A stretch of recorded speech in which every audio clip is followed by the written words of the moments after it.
É isso mesmo? Axa, né? Axa. Coloca de pé essas duas jovens, Caroline e Axa. Nos alegra muito, queridas, com a presença de vocês. Muito obrigado. Que Deus abençoe. É muito bem-vinda à IBVN. Amém, irmãos? Amém. Obrigado, podeis assentar. E parabéns, seminarista Weber, por conseguir convidar, trazer à casa do Senhor. Quero também lembrar, irmãos, que na próxima sexta-feira nós teremos a nossa vigília. E a nossa vigília de sexta-feira, ela vai ser um pouquinho, uma mini vigília, vai ser das 20 horas às 22 horas. Nós tivemos uma reunião na terça passada e conversamos sobre isso, e com o objetivo de que mais irmãos possam estar presentes, a gente sugeriu que fizéssemos uma vigília mais curta para termos mais participação. O pastor vai estar, a família pastoral vai estar, então todos são convidados para aquele momento de intercessão, de clamor ao Senhor. Estamos vivendo um novo tempo. Você pode olhar o editorial do boletim. Eu estou dando uma palavra sobre esse novo tempo que estamos vivendo. Precisamos começar a plantar agora para colhermos muito em breve. E o início é orando, buscando ao Senhor.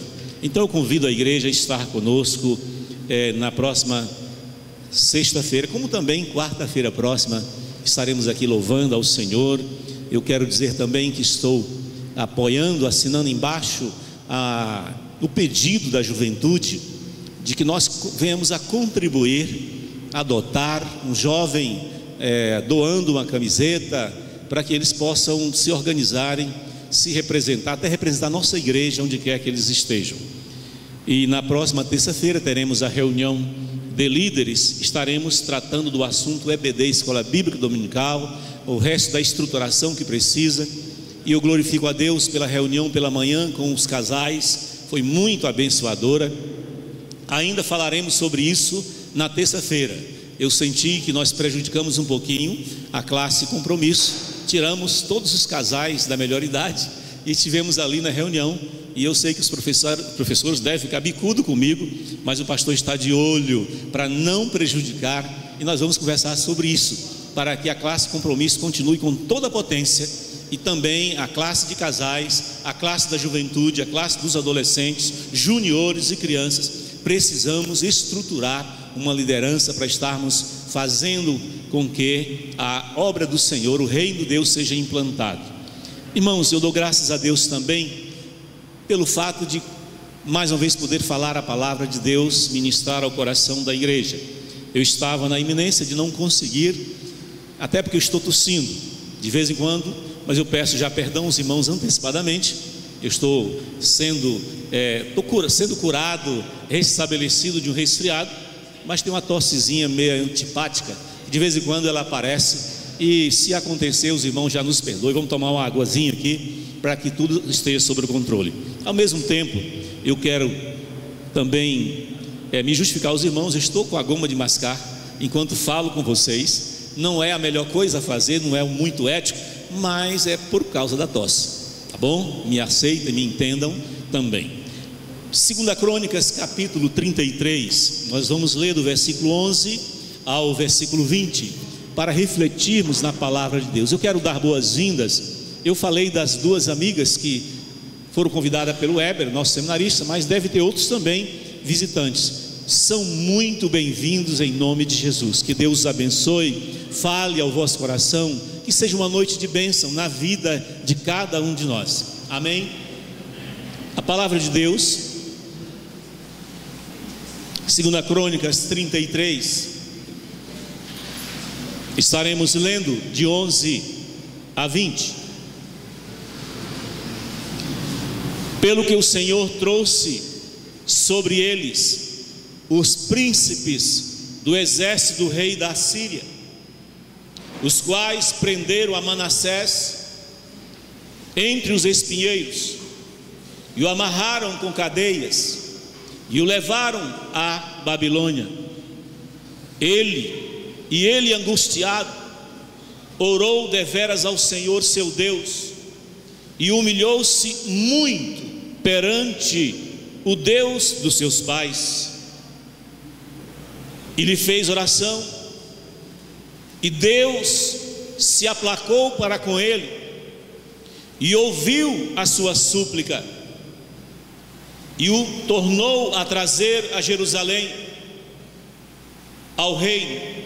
Então conheceu Manassés que o Senhor era Deus, e depois disso edificou o muro de fora da cidade de Davi, ao ocidente de Gion, no vale, e à entrada da porta do peixe, à roda de até Ofel, e levantou muito alto. Também expôs oficiais valentes em todas as cidades fortes de Judá, e tirou da casa do Senhor os deuses estranhos e o ídolo, como também todos os altares que tinha edificado no monte da casa do Senhor. E em Jerusalém os lançou fora da cidade, e reparou o altar do Senhor, e ofereceu sobre ele ofertas pacíficas e de louvor, e mandou a Judá que servisse ao Senhor, Deus de Israel. Mas ainda o povo sacrificava nos altos, mas somente ao Senhor seu Deus. Que o Senhor nos abençoe com a sua palavra, amém? Pai amado, ministra ao nosso coração. Pedimos que fales ao nosso entendimento, ilumina-nos, fale ao mais profundo do nosso ser, em nome de Jesus, amém, Senhor. Amados, eu quero iniciar uma reflexão dentro desse texto. Eu quero de antemão dizer que nós certamente não terminaremos esta reflexão nessa noite, continuaremos em um outro culto. Eu não quero empanturrá-los em uma só noite do pão que vem dos céus. Queremos também deixar os irmãos tranquilos, que às 8h30, 20h30 estaremos encerrando, tá? Passaremos meia hora ministrando ao vosso coração. Eu quero refletir com vocês dentro desse texto, o que Deus colocou no meu coração dentro desse texto, sobre o seguinte tema: o pecados provocam a ira de Deus, arrependimento move o coração de Deus. Pecados provocam a ira de Deus, arrependimento move o coração de Deus, amém? Os irmãos aprenderam, falam primeiro: pecados, arrependimento. Vamos falar junto comigo? Pecados provocam a ira de Deus, arrependimento move o coração de Deus. Amados,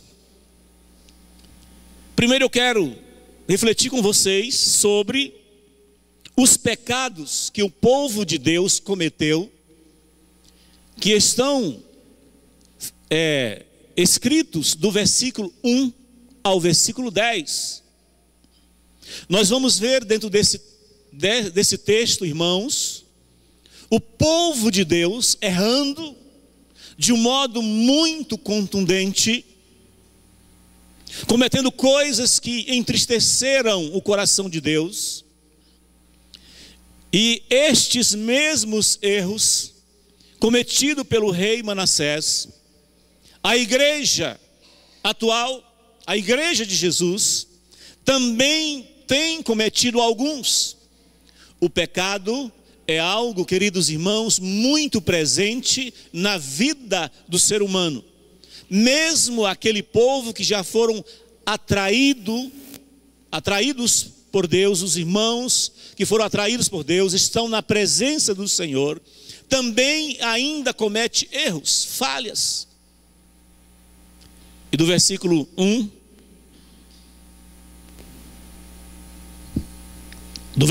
meus queridos irmãos, ao versículo 10, mostra os pecados que os homens cometeram contra Deus. Primeiro, Manassés, ele foi filho do rei Ezequias.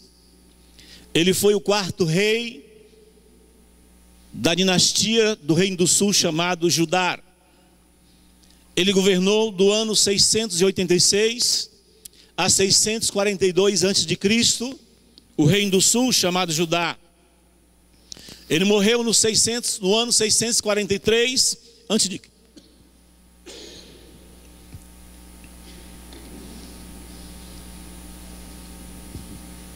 Ele morreu no ano 666 antes de Cristo.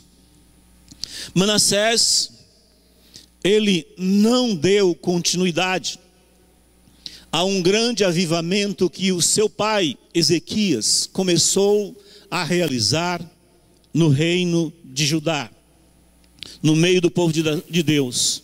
Manassés, ele começou a reinar aos 12 anos de idade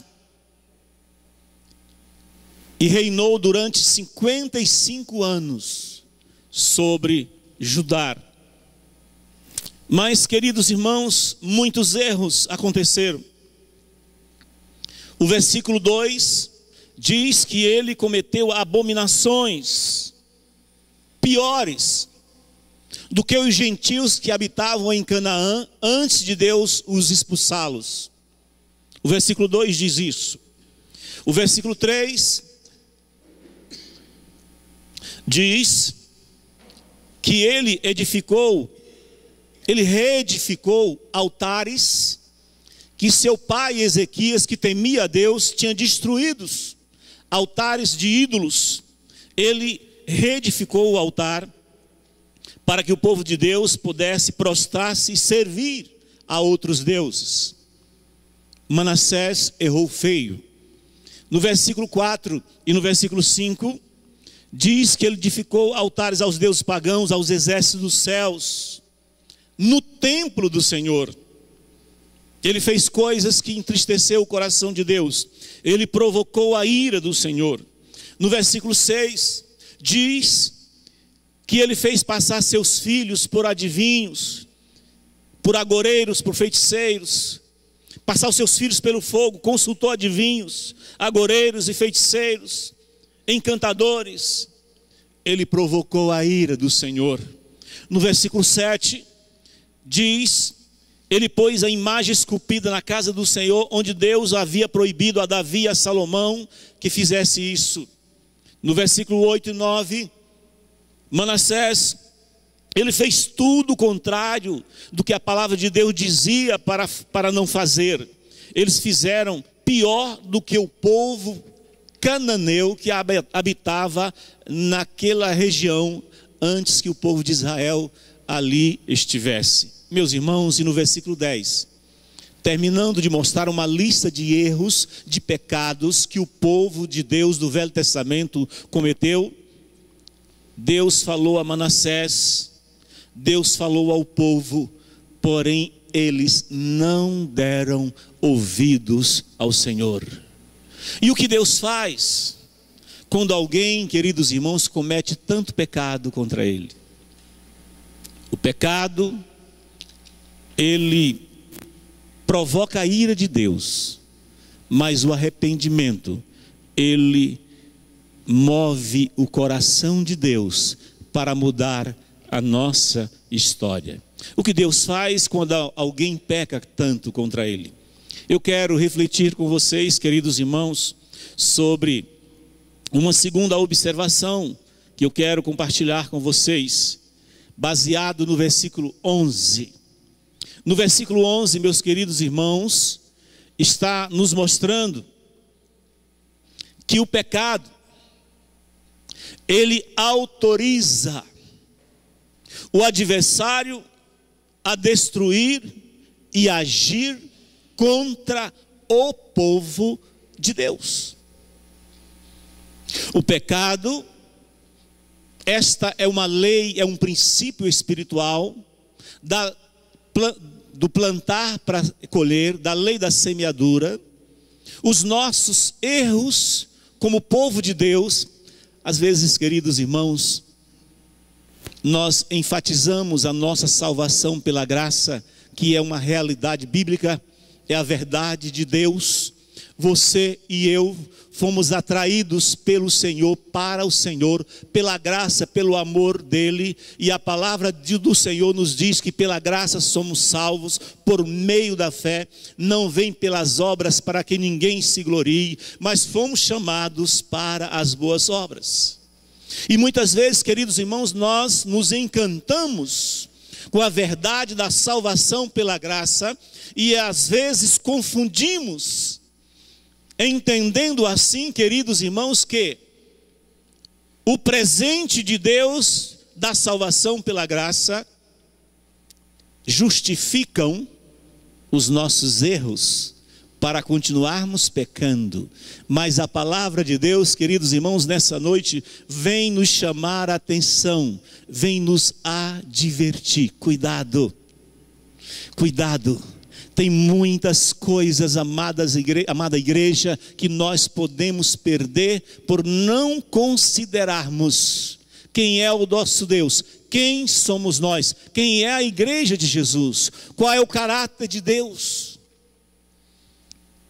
Os nossos pecados autorizam o adversário a destruir e agir. Deus não esquece de